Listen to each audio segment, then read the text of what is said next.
Hello everybody, in this video I'm going to show you something really nice. How can you draw the New York Times spelling bee in Inkscape? Now I do this, by the way, not to copy their copyrighted image, or I don't know if it's copyrighted or where it comes from. I just actually do this purely for pleasure and as a way of learning how to actually draw something like this and then use that experience for creating my own little funny animals, things that I also use in my side toolkit experiments sometimes to make an experiment that we do as psychologists in the laboratory to make it somewhat nicer. Having funny figures like this makes it look nice, playful.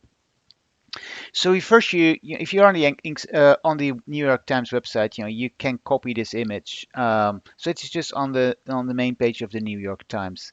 So for now, I'm going to close my New York Times browser, and here I'm going to in Inkscape, I'm going to press Control V just to copy an image.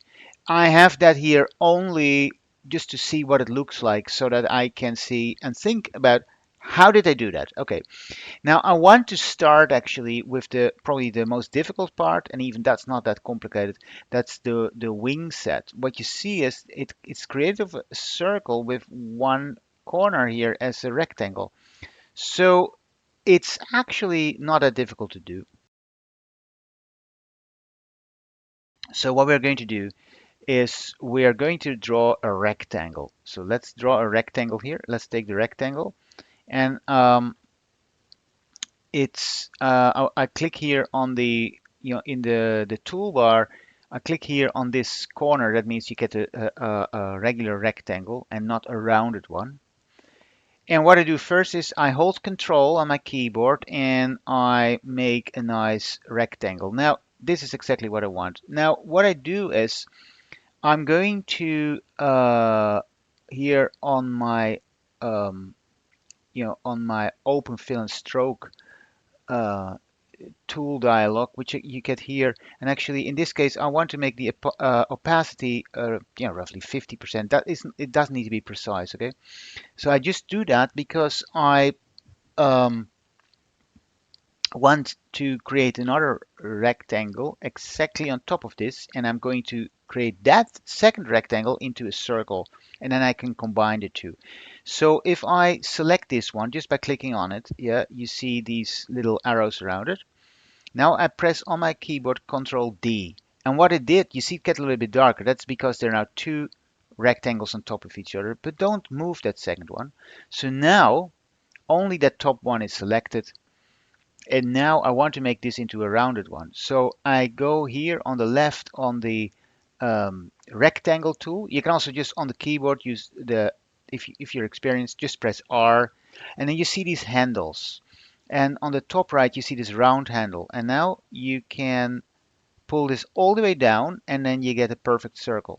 Now I press on the selector tool again, or F1. And so if I now I have two items here on top of each other, but again, I don't want to move them around. So, but what I want basically take this circle and one of these corners. Okay, so how do I do that? Well, I first select them both, and I go then on the shape builder, which is here on the shape builder tool on the left.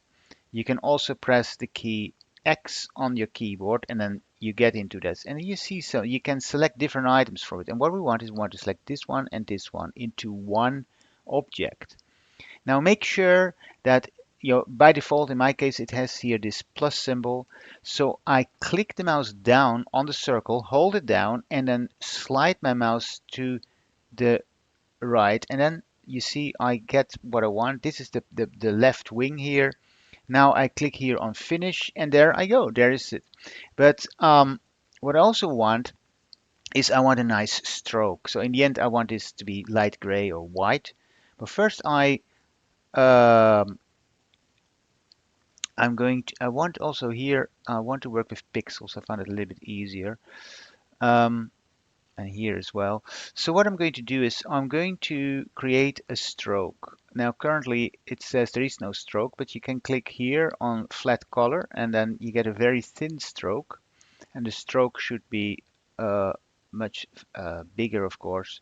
Now the color is, so for example, it seems that 16 works quite well, and and we're still on opacity 50%, so I make that again 100% here at the bottom. Now, of course, I don't want a blue wing. I can now, the fill, if I go on fill here on the right, I can just press here on the little X. It says no paint. You can also at the bottom of your screen, you can press here, click this.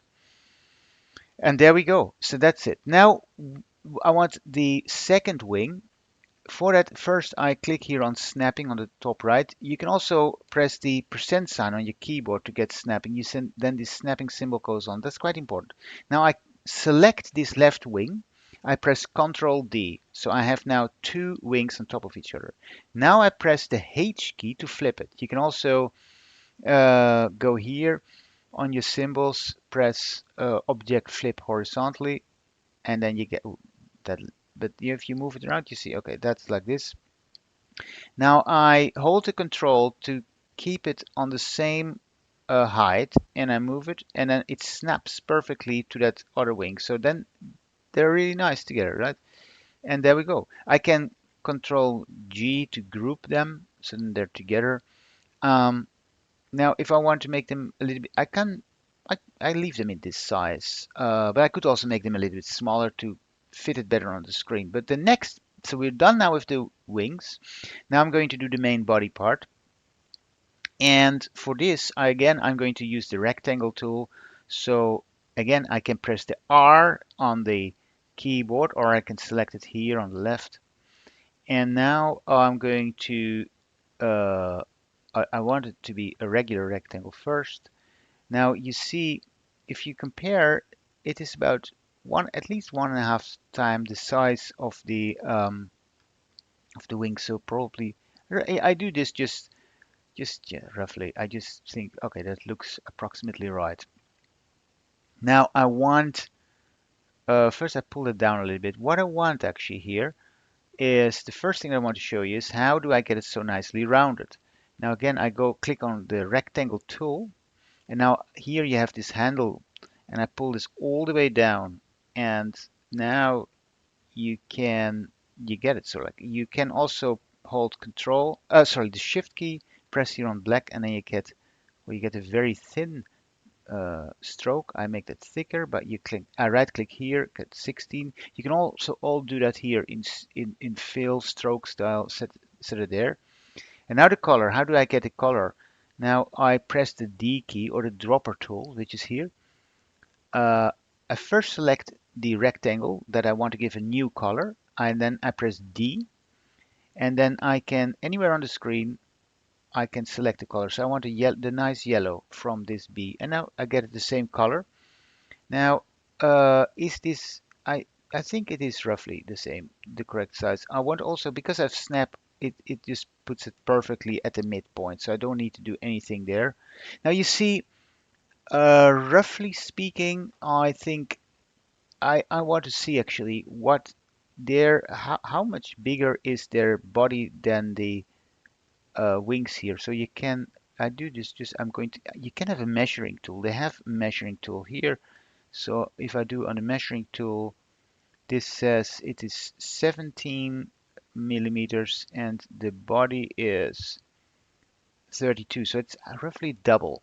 Now if I want to double here, so this one is 63. So this one should be roughly 120, and it's not. So I'm going to make this a little bit. I pull this down a little bit.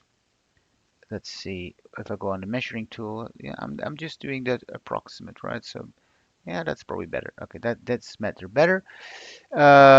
Also maybe a little bit uh why slightly bigger. Okay, so then now the stroke, I might have changed that here. If you go on stroke style, I want this back to 16, which was the stroke, so that the stroke style is the same here for the wings as for the body. So now my next aim is to make these two black lines here, and they're very easy. So I go on the Bezier path. Here on the left, you go on this symbol. It says pen tool, draw Bezier curves in straight lines. So I press B, and the different ways. I have it here now on create a sequence of straight line segments. I, because snap is on, so it automatically brings me at the perfect place to start, handle, and then I just handle to line midpoint, and now I have it. But then if you don't, so the only problem is it keeps drawing. So, but if I right click, actually, then it stops it at the previous one, and you can see you really have only one node here. So that's good. So, okay, good. Now I see it's not straight actually. And how can I get that one straight? Well, I just delete this one again. And I go again on the Bezier curve. So I select this, but now I hold the control key, and the control key allows you to get it perfectly straight. Okay, and I right click. Okay, so there it gets straight. Now this one, I press Control D to duplicate it, and then I hold the control key and I move that one left a little bit, and there's it. So what's next? The next one is the sting here. That would come here. Now I probably make my whole drawing. I select all my items and make it slightly smaller so that it fits on the paper. Um, I want to see what my stroke style now actually is. It goes back to millimeters. It's now 14.8. Um, this is 3.5. What is this? So this is the width of the stroke. When I click um, on the wings, it says 3.57. I must say I'm not sure if that's why is that. Now, okay, so the next thing is to select the Bezier curve. Um, if you move the mouse, you see it stops handle to the line midpoint. That's quite nice. I press Control as well. Sorry, I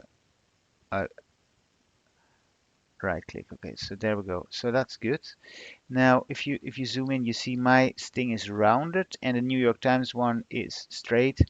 You can change that. Also, if you want the same uh, stroke styles here, you can just press Control C and then you click the sting and you press Control Shift V. Then it copies the style. So then it looks like this. Okay. Now, I still think my whole object should be a bit smaller. I like to just zoom out a little bit so that it fits on the paper. So we're getting there. Now I want to draw the mouth and the eye. So the eye is simple. It's sort of like roughly here. So I go on the circle tool and I just click a something like this. But actually, I I want it to be filled, so I go on black fill here, and I type Shift and then press on the red cross not to have a stroke. It doesn't really matter that much. The main thing is that you get here a black circle, and roughly, if you look carefully, the New York Times they have much thicker strokes, and we can do that later. Okay, we can work on that. So first, I'm going to do the mouth, and for the mouth, I zoom in a little bit. But I press Control and then use the mouse wheel. Go again on the Bezier curve. I, I, I start here. I click down and then with Control I go roughly here, and that's it. That's now it's quite thin. Actually, I wanted to make in pixels. I want it roughly like this. Okay, so and I want the stroke paint like this. Okay. Right, that's good. Now you see the mouth is not the same size as the stroke. Later I could do it straight away. I can select this stroke, which is now 11.3. Um, I could press here on the round rectangle, copy, and then here I select this one and Control Shift V, then it copies the style. Personally, of course, this is not a nice mouth, so I press on the node tool. Then I move, I go over this line, I I press the mouse down, and then I can just make it in any shape, right? So you can just then play with it, and this is quite good. And you can even like do something like this, uh, to select a better location. I mean, that's roughly the same as they have. So, well, there we are actually already we're already there. So what if you now look at it, the main difference is that they have a much thicker stroke style, and I think that's nice. So what I'm going to try to do is I'm going to select everything. I'm also going to ungroup it because I had the wings grouped. I don't know if I need to, but I ungroup it. I'm going to uh, go on stroke style, and I'm going to select pixels here, and I'm going to select something like, I don't know, 20. Oh, that's very thin. Pixels, what should I select? 40?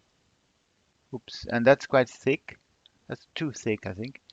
So now I can just go here on minus, and then I can just I can just go through it, right? And I can just say, when do I think it is similar to the New York Times, roughly by looking? I think maybe like this. So this looks very similar. Now, if you look, this is really nice. I think it's a really nice figure, and you can save this. You can also play around with it. For example, you can with these two wings. I like it actually to fill them with gray. I think that sort of looks a little bit better because these wings they have ultimately they're not white in nature. I think so. I like that. I like to do that.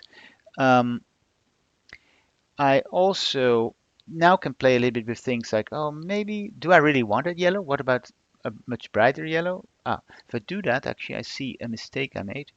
Um, you see the fill color of this mouth actually is actually the yellow. This mouth shouldn't have a fill. So if I go now, I select it, right? I go on fill here. I press the no paint. Okay, that's quite important. But then, so you can have a yellow bee or, well, or a red bee. Like you can play around with that. And that's the fun thing with Inkscape. You can see, well, what does it look like if you have different colors or a green bee. I don't know. Actually, the color that they have is quite nice. So if you want to go back to that, press D. So you select this rounded rectangle. Press D and select that color again. There are different ways of playing around with this, and there are lots of other things you can do this. But this I think is quite simple. I really enjoyed doing this. And imagine if you want to use this, you can group it all together and Control D. I keep a copy of it, and then I can, for example, do well, what does it look like if I, for example, have multiple bees and you do something like this because bees they're always together, aren't they? And then what about you move them a little bit around so that it looks like they're flying? So I do that. You click twice on it, and then you can change the rotation, right? So you have a group of bees. So you can do all these sort of funny things.